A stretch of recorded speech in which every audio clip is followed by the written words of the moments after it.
ថៃបានប្រើប្រាស់យន្តហោះចម្បាំង F-16 ទម្លាក់គ្រាប់បែកមកលើប្រទេសកម្ពុជាបាទនេះគឺជារូបភាពតំណាងដែលប្រទេសថៃបងប្អូនគេយកយន្តហោះប្រភេទនេះមកប្រើប្រាស់ដើម្បីទម្លាក់គ្រាប់បែកនៅតាមបណ្ដោយបន្ទាត់ព្រំដែនរបស់ប្រទេសកម្ពុជាយើងក៏ដូចជាយកទៅប្រើប្រាស់ដើម្បីទម្លាក់គ្រាប់បែកបំផ្លាញហេដ្ឋារចនាសម្ព័ន្ធរបស់យើងដូចជាស្ពានណាបងប្អូនបាទជាពិសេសគឺប្រាសាទរបស់បុព្វបុរសខ្មែរយើងដែលគាត់ធ្វើបន្សល់ជាស្នាដៃទុកឲ្យកូនខ្មែរជំនាន់ក្រោយរាប់រយពាន់ឆ្នាំមកហើយនេះត្រូវបានថៃបំផ្លិចបំផ្លាញឲ្យខូចជាទម្ងន់បាទ Thailand used F-16 fighting jets to bomb Cambodia. Thailand used F-16 fighting jets to bomb Cambodia បាទចឹងប្រទេសថៃហ្នឹងបានប្រើប្រាស់យន្តហោះចម្បាំង F-16 របស់គេហ្នឹងមកទម្លាក់គ្រាប់បែកមកលើប្រទេសកម្ពុជាថៃបានបំផ្លាញប្រាសាទរបស់ខ្មែរជាច្រើនបាទ Thailand destroys Cambodia temples Thailand destroy Khmer temples បាទអញ្ចឹងថៃហ្នឹងបានបំផ្លាញប្រាសាទខ្មែរយើងជាច្រើនបងប្អូនដងស្រាវហើយគឺពិតជាឈឺចាប់មែនទែនដែលប្រទេសមួយនេះគេបានប្រើប្រាស់យន្តហោះដើម្បីទម្លាក់គ្រាប់មកលើប្រាសាទរបស់ខ្មែរយើងក៏ដូចជាផ្ទះសម្បែងរបស់បងប្អូនប្រជាពលរដ្ឋយើងឬមកក៏ហេដ្ឋារចនាសម្ព័ន្ធរបស់ប្រទេសយើងបាទថៃបានទម្លាក់គ្រាប់បែកមកលើប្រទេសកម្ពុជាមុនយ៉ាង Thailand bomb Cambodia first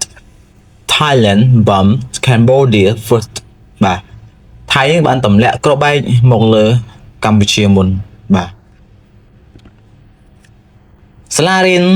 នៅជិតព្រំដែនជាច្រើនត្រូវបានបិទជាបណ្ដោះអាសន្ន Schools near the border have been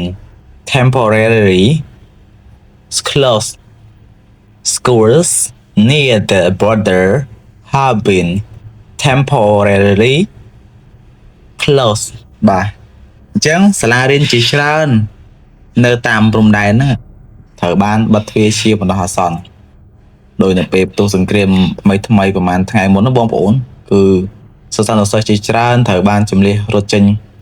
ពីសាលាដោយសារលឺក្របផ្លោងក្របអីបងប្អូនអញ្ចឹងយើងសម័យទៅគឺពិតជាឈឺចាប់មែនទែនតែពេលសង្គ្រាមគឺបង្កផលវិបាកច្រើនណាស់សម្រាប់ប្រជាពលរដ្ឋថៃបានព្យាយាមបង្កសង្គ្រាមម្ដងហើយម្ដងទៀតបាទ Thailand triggered the war repeatedly. Thailand triggered the war repeatedly. បាទអញ្ចឹងថៃហ្នឹងបានព្យាយាមបង្កសង្គ្រាមម្ដងហើយម្ដងទៀតបាទអញ្ចឹងមិនតាលើកនេះទេបងប្អូនគឺតាំងពីដូនតាវប្បរដ្ឋខ្មែរយើងគឺក្នុងវត្តសាស្ត្រគឺបាននិយាយតកតងទៅនឹងការបង្កសង្គ្រាមតកតងនឹងចរិតរបស់ប្រទេសមួយនេះគឺមិនចោលក្បួនទេនៅតែបន្តសង្គ្រាមរហូតមកដល់បច្ចុប្បន្នរាប់រយឆ្នាំមកហើយបាទថៃបានត្រៀមខ្លួនជាមុនដើម្បីបង្កសង្គ្រាម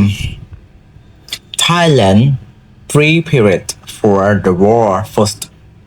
Thailand prepared for the war first បានន័យថាប្រទេសមួយហ្នឹងថៃហ្នឹងបានត្រៀមខ្លួនជាមុនដើម្បីបង្កសង្គ្រាមអញ្ចឹងគេមុននឹងបង្កសង្គ្រាមមកលើយើងមុនគេគិតទេបងប្អូនណាមែនអត់គេគិតថាចង់បានអីឬក៏ដើម្បីអីហើយគេទៅរៀបចំអីខ្លះដើម្បីវាយមកលើប្រទេសយើងអញ្ចឹងគឺមហិច្ឆតារបស់ប្រទេសមួយនេះគឺ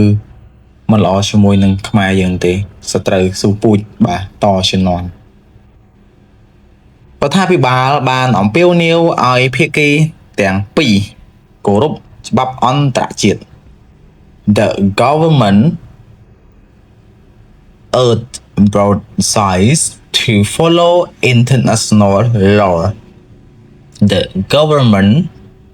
urged both sides to follow international law. But the government urged both sides to follow international law. បាទអញ្ចឹងគឺរដ្ឋាភិបាលបានអំពាវនាវឲ្យភាគីទាំងពីរគោរពច្បាប់អន្តរជាតិបាទ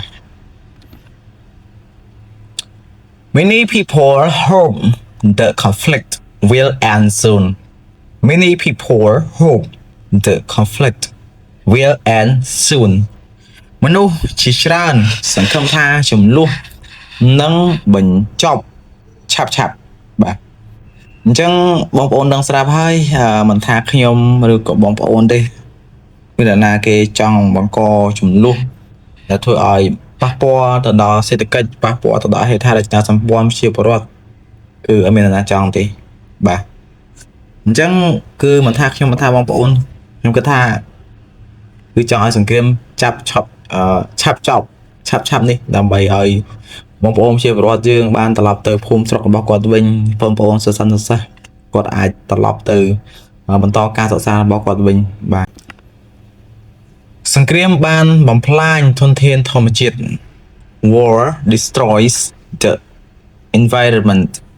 War destroys the environment